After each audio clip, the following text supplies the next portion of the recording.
What happens when everything you've built, your career, your stability, your identity, suddenly falls apart? In this episode, we meet a former head of creative content and working mom, Lauren Redmond, who went from burnout and layoffs to rediscovering herself through motherhood, community, and unexpected love for pickleball. What seemed like the end became a bold beginning. This is a story of resilience, reinvention, and choosing to start over for herself and for every mom and dad who's ever felt like they were falling behind. Hi, Lauren. How Hello. are you? I'm doing great. How are you doing? I'm so happy that you're here. I've heard your story, and I think when my audience gonna hear your story, they'll be really moved by it. We'll start with some questions that I have framed. So after listening to your story, it really impacted me, and I found it deeply relatable on many levels. Could you share more about how your mom being away affected you as a child, and someone with learning disabilities yourself? Yeah. Yeah, so my mom came from a household or a generation where women don't typically go to college, and they definitely don't have high-powered careers. Mm-hmm. And my mom broke that mold, and she commuted from Eastern Long Island into New York City every day, and it was a 2-hour commute one way at best. And then she was traveling all over the world for her job.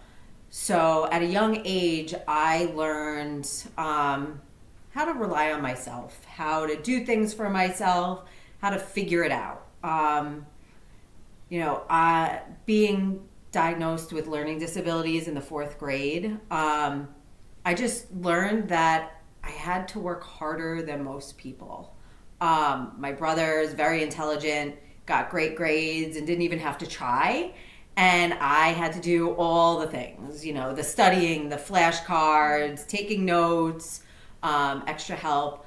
And if anything, it just taught me there isn't one way to go about things or one way to get over the finish line, that you can take a longer road, but just keep putting in the work and stay focused and you'll get there.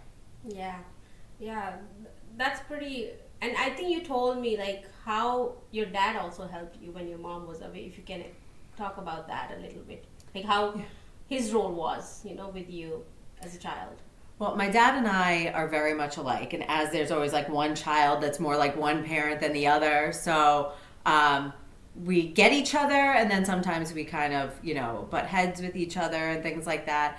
And from an early age, my dad worked in law enforcement, so things are right and things are wrong, and then there's me being this creative being that lives in a world of colors and unknown and maybe, and let's try it a different way. So it was a lot of time spent with my dad and my brother, and just getting close with them, and just navigating. Being your mom away most of the time. Right. And as a kid, you don't totally understand. Yeah. So I remember one time when I really hurt her feelings, and I was like, "Mom, I'm never going to be like you when I grow up." And I didn't understand at the time why that was so hurtful to her. Right. Whereas now, of course, it's different. Yeah. True. So next question is, how was your life before having your daughter, and how did you feel you were doing professionally at that time? I felt like I was doing great. I felt like what I learned in my childhood. You put in the work, you go up the ladder, things happen for you. And I was just one of those people that I'm going to work really hard. What I didn't know in my career, which was in media, and I started as a graphic designer, and I taught myself, from books, just locked myself in an office how to animate and really just do all the things, and I wanted to be one of the best. So I just put in a lot of work, and it paid off, and I found myself promoted and leading a team of fantastically talented people. So it was kind of in line with everything that I had known or discovered from growing up. Yeah, so you didn't have kids that time, so you had a lot of time to put into your career also at that time. 100%. And now was that person commuting into the city, and then, I had to worry about a little dog that I had, but that was like my biggest responsibility. Or, eventually when I met my husband, but like he was doing his career, so it was still just easy for me to always be on, always focused on my career, because I didn't really have anything else pulling me away from it. Yeah. So then you became a mother, right? So motherhood was a huge turning point for you, both beautiful and overwhelming, I believe. So can you talk about how becoming a mom changed your perspective on other mothers and even your own? That's a good question, and there's a lot to unpack there. But I just think like one of the limitations of a human being in general is a lack of understanding if you hadn't lived it. And I had worked closely with other mothers that were always taking time off and didn't really seem focused. And before I had my daughter, my firstborn, I didn't understand it. I didn't, I was like, are they not focused? Like, are they not dedicated to the job? And I always found myself, picking up slack for them. And it just didn't make sense until I had my daughter. And then I felt like I was constantly failing. Like, I'm failing as a mother because I can't be here enough. And I'm failing in my career because I can't put in the time that I need to invest to keep moving forward. And I feel like things are falling, and I struggled a lot. And then you mix in normal, motherhoods, learning how to, parent this little tiny child that's so dependent on you, with mix in a little postpartum depression that I never really knew that I had until I was out of it. It was one of the most challenging points in my life, for sure. Yeah, and I think somewhere when you're not a mom, you sometimes secretly judge other moms. 100%. That, again, as you said, they're not putting 100% in their work. And how did it change your point of view on your own mom? Because you actually struggled with that thought as a kid, right? Yes, I did. And there were many times where I've turned into my mother. I'm gone from the house 12, 14 hours a day. I'm traveling too. I was lucky enough that I got 4 months maternity leave when I had my first. And I felt like she was way too young to go back to work then. And like I was abandoning her. But then I also kind of felt like I lost my sense of self. It really, I don't know if at the time it hit me like so much right away. But now afterwards, I have a lot more sympathy towards my own mother and mothers in general. So then I think the next question is, you mentioned to me when we talked about that you actually returned to work after your son was born. Yes. Right? You returned to office. And office politics started to outweigh talent and hard work. So can you tell us what happened at that time and how it made you feel as a young mother? And it's a broad question, but I think this has really impacted you. And I think it's not you. Even I have some personal, episodes where I felt the same way. So can you elaborate on that? Well, I can't tell you how many mothers feel that they have a similar story, that they've gone through something similar. So I was even more lucky with my son. I got 6 months maternity leave. But the double side of the coin is when you come back, you're even more out of the loop. And a lot of office politics had taken place. And, people were moved above me and things like that. And there's always kind of that thought, like there's people that are good at politics and then there are people that are good at their job. And I wasn't interested in the politics. I just wanted to be really good at my job and a good representation of my team. And they all welcomed me back, but there was just this push and pull all the time with management and not really being a human being and, not looking at the people on my team and just a whole new way of thinking. People all the way at the top of my company some had retired and things had shifted and it just felt off. I can't tell you how many nights I woke up and I was like, said to my husband, I'm not somebody that typically has anxiety. And I woke up and I was like, I think I'm going to be let go. And he thought I'd lost my mind. He was just like, go back to sleep. You know, it's 2 a.m. You'll wake up and you'll feel differently. And it was such a helpless feeling. And you talk yourself out of it because it was changing over a prolonged period of time. And you kind of get conditioned. You get used to it as much as you don't want to. Right. But it went from being a job that I absolutely loved to being an obligation that took me away from my family. It no longer, I don't know, I no longer felt like very fulfilled by it. You didn't really enjoy it anymore. I didn't. Right. I didn't enjoy it. I didn't enjoy what was happening, but I just kept telling myself, like, this is just a season of change. You know, you've had it good for a while. Just weather the storm and things will change in a positive way. And I mean, ultimately it did, but I could have never fathomed at the time the change. I just thought, you know, there'd be another reorg in leadership and things would get better. But I never expected, you know, what came down the line. Yeah. And I'm amazed, like, when you shared that, I'm like, so many moms go through this, but nobody actually talks about it openly because we're scared. We're scared to lose our jobs. We're scared to even fight back sometimes. So, and plus you're a mom, there's so much going on personally. You have to support your family. So it's just like a very, tough situation for mothers at that time. And I'm sure even for men, it's not easy.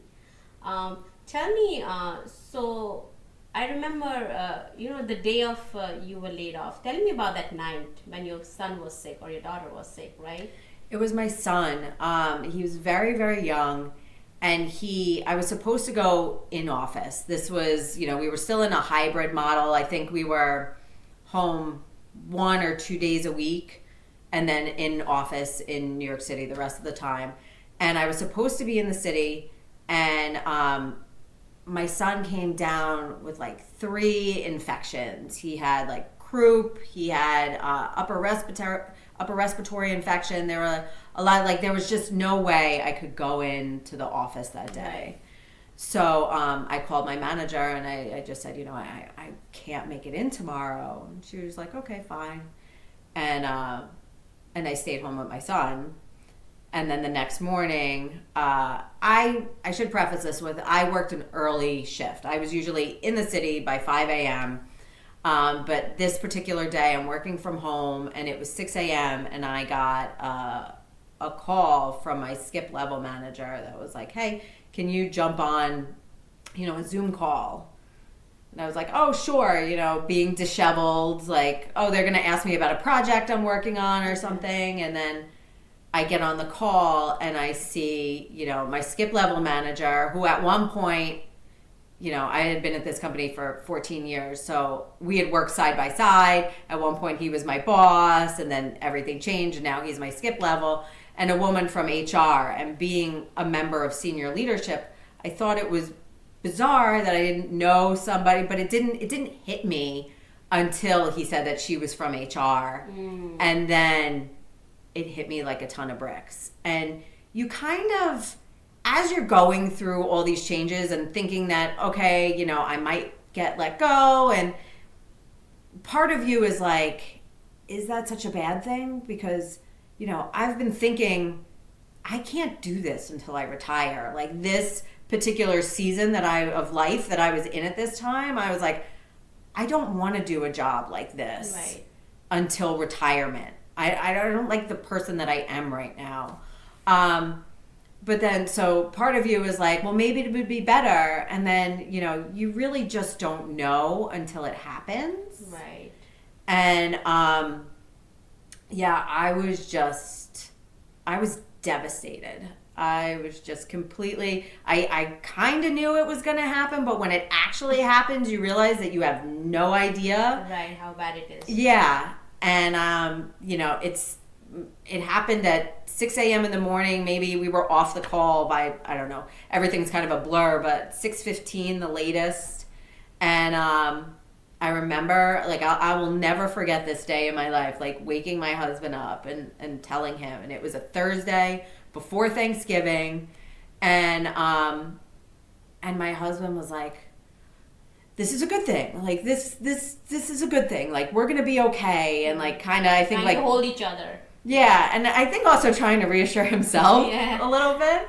And I just sobbed. You know, this was my career for 20 plus years. You really worked hard to get there. I worked so hard. I grew my team over the years. I grew as a person. I just, like I said, like I kind of had a feeling something was going to happen, but I really had no idea.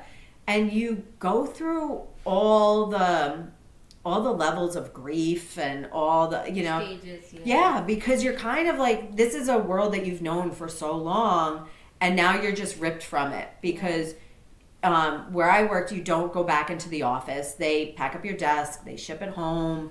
It's like way too fast. They do everything. It was way too fast. And we were, I got in contact with, my direct reports, and I let them know, and they were like, okay. And then one by one, everybody started contacting me that as they went in, they got called to HR, they got let go. Yeah. It was just a mass layoff. Yeah. And everybody was like, what do we do? Yeah. And for the first time in my life, like, I always feel responsible for everybody. And for the first time in my life, I was like, I'm just gonna take some time.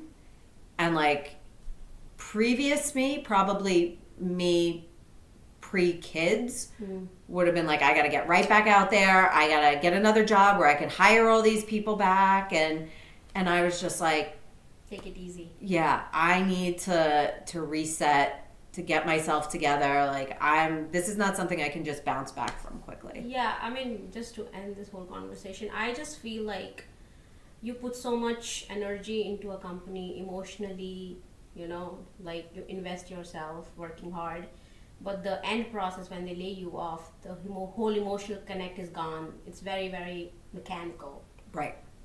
And that really hurts a lot. And I don't know why the hard work is not taken into account. As you said, the politics is really, I guess, the game changer. People who know how to play politics, they are actually the winners at the end. Right. So it's sad, but it's very, very true in a lot of cases, which I've seen around. People talk to us, but I guess there's nothing being done about it. Hopefully, maybe sooner, in like some law come out or something, because I've heard from my friends who were like highly rated, and when they are made to be laid off, their ratings are being given like very, very low, just to make an excuse that they're not good enough. So I guess now you're at a different stage of your life. Now you've been laid off, and now you were thinking about what your next step is. So that's my next question: is your journey into entrepreneurship began with something as unexpected as pickleball? What was it about the game and that moment in your life that sparked this new direction and sense of identity? Well, I mean, identity is the perfect word, because I felt like I had lost my identity having kids, and, I'm not the world's best mom, and I am not great in my career anymore, and I don't know who I am. And I was in the worst shape of my life, physically and mentally. And this was, if I back up like a few months before I had been laid off, my dad had started playing pickleball, and my parents are snowbirds, so they spend half the year in New York and half the year in Florida. And we could not get them on the phone, especially my dad, because he was always playing pickleball. And I'm like, what a ridiculous name, what a ridiculous sport. And but usually once a year we put the kids in the car, we put the dogs in the car, and we drive down to Florida, and I want to know what this pickleball is. So my husband and I started playing, and we just fell in love with it. We're very competitive with each other, and so I liked the fact that we could start a sport together, but also it was exercise without feeling like it was exercise. Before I had kids, I was big into CrossFit, and it just felt too overwhelming to get back into that. I was not in the right frame of mind, like I said, not in good shape. And I just felt like there was too big of a gap for me to cross back over into that world. And I had tried a couple of other times, especially after my daughter, and mentally, your mind is saying you should be where you were pre-kids, but your body is definitely not there anymore. So after we came back from Florida, we started bartering with each other because my husband had said, like, Lauren, you need a hobby. And I'm like, I am gone 12 to 14 hours a day with work. And then my weekends are spent getting the whole family ready for the week when I'm not here. Right. Who has time for a hobby? But we found like we were bartering for time. It was like, okay, you take the kids to swim and I'll go play pickleball. Right. And then I'll take the kids to gymnastics and you go play. And we just met this whole community that we never knew existed. Yeah. And it was a cheap sport because we went down to like the local town courts and we played and we started meeting people from all walks of life. So I'm a very regimented person, and once I was laid off, I was just, now I had all this time on my hands and I was like, what am I going to do with myself? And I would, get the kids up, get them ready, get my daughter to school, my son to daycare. And I was like, I'm just going to go play pickleball. And I did that every single day. And I met a lot of other people in media that had been laid off. Okay. And, we've just formed this community. And there's a lot of retirees there, but like all walks of life, every demographic, every career you could think of. And a lot of other entrepreneurs were there, in between meetings and things like that.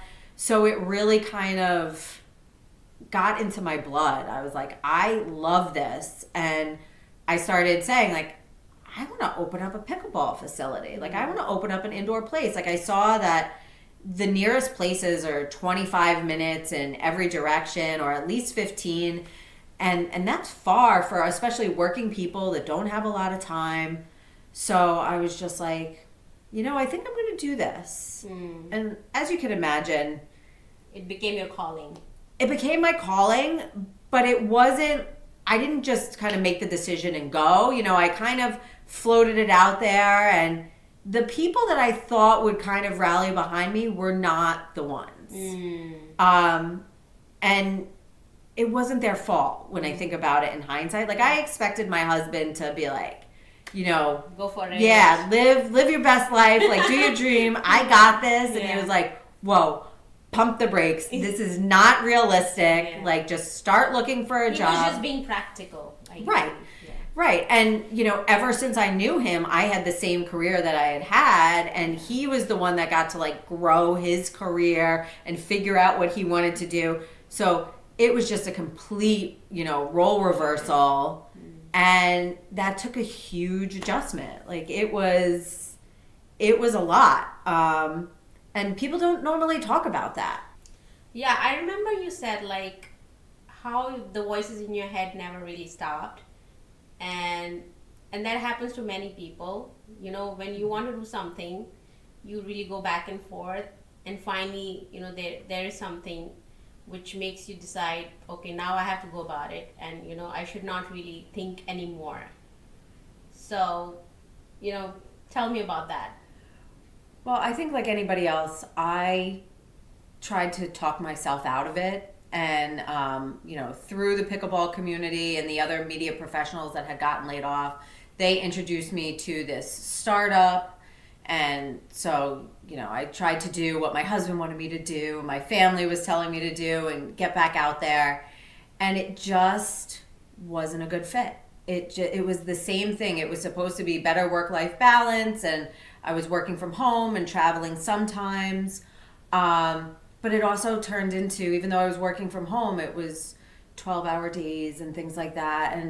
And I was just, the voices not only got louder, but it was like, if you're going to work this hard again, why don't you do it for something that you love? Why don't you do it for your own path? And it was just, if I don't do it now, I'm never going to do it. So this is the time. And, everybody get behind me and or just don't stand in my way, because I'm gonna give it a real go. I'm gonna give it a shot and I'm gonna make it happen.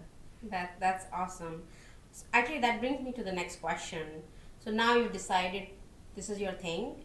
How did you figure out the details of this new business, and who supported you the most along the way? This is like the first part of the question, if you can answer. Yeah, sure. Well, this was something so out of character for me. I've never even thought about starting my own business like this before.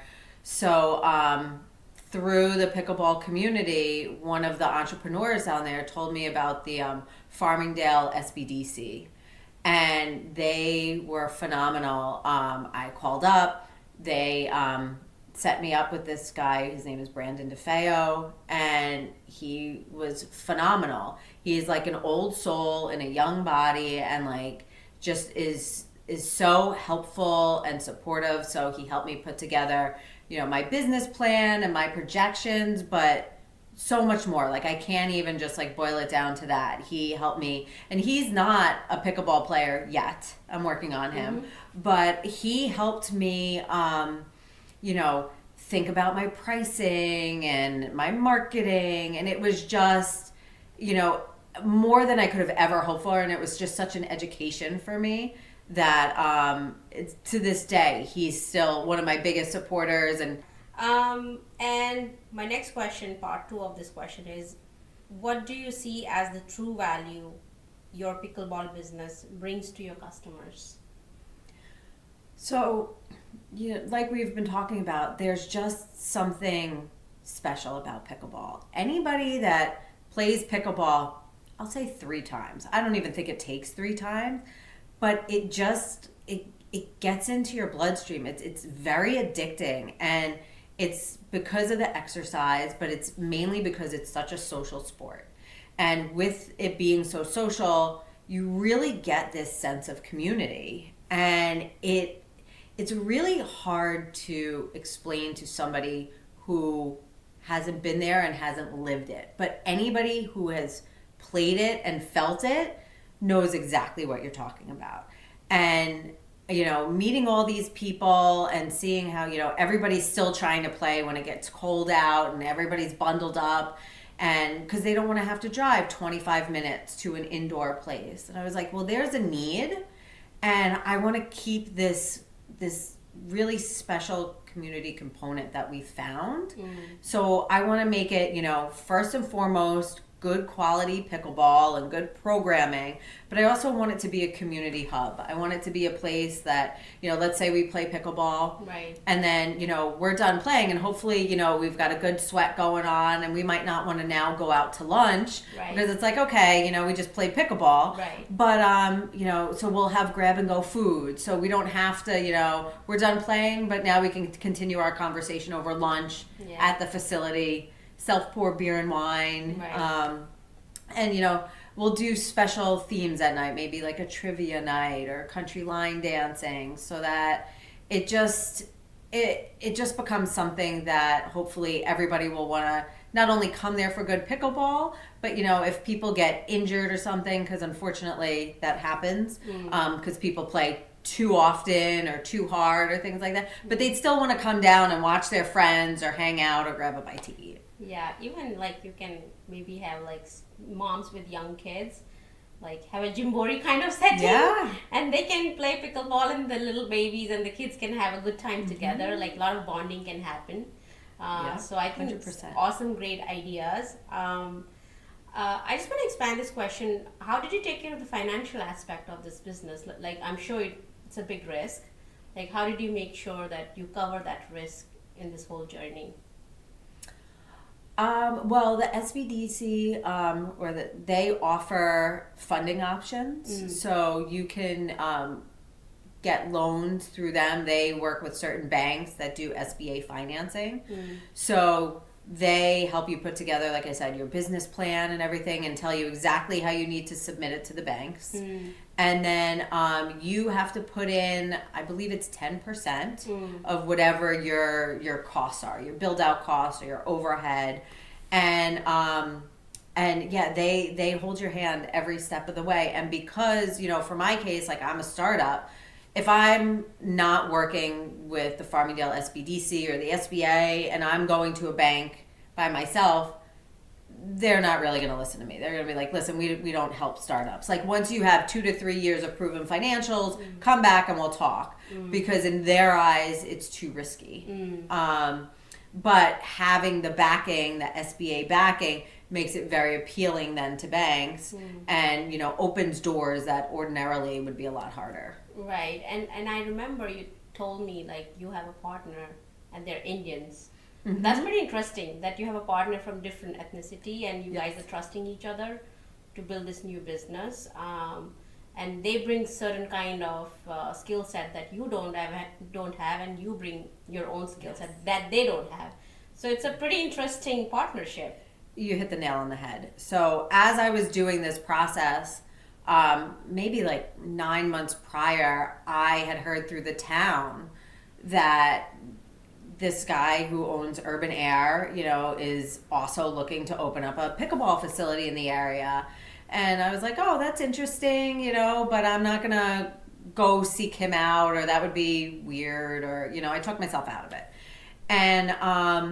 And it just so happened on the pickleball court, I was playing pickleball with his friend. And every time I'm down there, everybody is like, when are you opening? How's the place going? Give us an update. And so the guy that I was playing with, the partner, was like, wait, you're opening a place? A friend of mine is opening a place and he's right over there. Right. And it was a guy that I heard about through the town. So I already kind of felt like I knew him. Like I was like, I've heard about you. Yeah. You're the guy that owns Urban Air. And we went out to coffee afterwards. And really just started talking every day since, and realized early on, like, he has this strong like finance numbers background, and then with my marketing background and like community outreach and things like that, like it was just kind of a no-brainer. And we started building the trust and talking about like who would do what roles and things like that.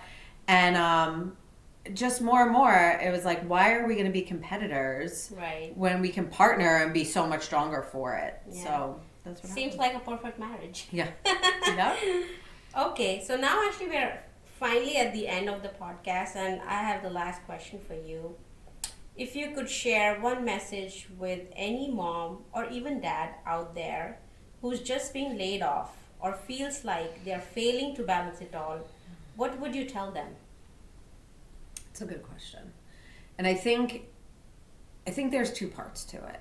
So I think there's the part of you just have to lean into it. Like there's a lot of emotions that don't even happen initially. Like there's the initial shock, but it's going to take a while, especially if you've been at, in that career or that specific company for a long time. It's going to take a while to digest everything and just really let it sink in, and like take the time, go through it. If you need to talk to people, like do whatever you have to do to like really process that. And then the lesson that I really learned is, as much as we like to think that, we can do the job better than anybody else, everybody is replaceable. Like you're replaceable in your career. And a lot of times they're not even looking for anybody close to your skill set. They're looking for somebody a lot younger and cheaper or whatever it is. Correct. And you just can't compete with that. But where you're not replaceable is home. Yeah. There's no other mom for my kids, and I'll see the best return on my investment by being present with them and really focusing on being a good mom and making sure that my kids have what they need and things like that. So it really forced me to do a hard reset and be more present, because I felt like I was just trying to make it through the day and check all the boxes and, everybody eat healthy and this, that, and everything, but I wasn't listening. I feel like I wasn't a good partner to my husband, and just to like really keep in mind that no matter how secure you feel in your job, things happen, that are all the time, that are out of your control. Even if you work at an amazing company, like Correct. Things just sometimes go down that are unfortunate. But in your house, that's where you need to be the most present. And you're more under like in your control. Things are in your control when you're really have your own thing going on, and you're more in like passionate and invested also, I believe. Oh, 100%. Then the second part to it kind of reminds me of like when you're young and you're growing up and you start dating, and everybody's like, don't force it. Like if you're dating somebody and it doesn't feel right, like don't force it. And I feel like a lot of times like that's what happens in careers that nobody talks about. That either what once was a good fit is no longer a good fit, or you feel like you're constantly trying to like swim upstream, and you're growing as a person, you're evolving, and maybe it's not fitting your lifestyle anymore. Maybe you've outgrown that position. To like listen to yourself, trust yourself, and it doesn't have to be a layoff or a huge like life altering change. You could start like smaller like baby steps on the side, but like don't ignore those voices. I feel like you owe it to yourself. Right. And having your kids see you do your passion and everything is one of the best lessons for them, and seeing you happy rather than being like me and just trying to check the boxes. And I've never felt such peace in my life. And believe me, it's stressful. There are days, there are highs and lows, and my whole thing, like, don't get too high, don't get too low, with a startup, with a new business. But at the same point, I just feel so happy and so fulfilled. Yes. And just take that step and you owe it to yourself. Just do it. Yeah. Would you mind telling the name of your business and the location, like that detail, so that Sure. if my audience wants to go to your pickleball place? I would be honored to have anybody there. I'd be very honored. Yeah, so it's Harbor Pickleball. It's 5 Brayton Court in Comac. There are 7 indoor courts. Mm-hmm. Grab and go food, self-pour beer and wine. You can have corporate events there. You can have private events. Awesome. Yeah, and it's hopefully just a good time, good food, good people. And I want you to come in and feel like you found your place, you found your home. Awesome. Well, as they say, sometimes a breakdown moment can be a breakthrough moment. And it really stands true in your case. And I feel many people will resonate with what you said. So thank you for coming and honoring us and giving your time to discuss this whole journey that you had. Thank you, Lauren. Thank you for having me. You're welcome.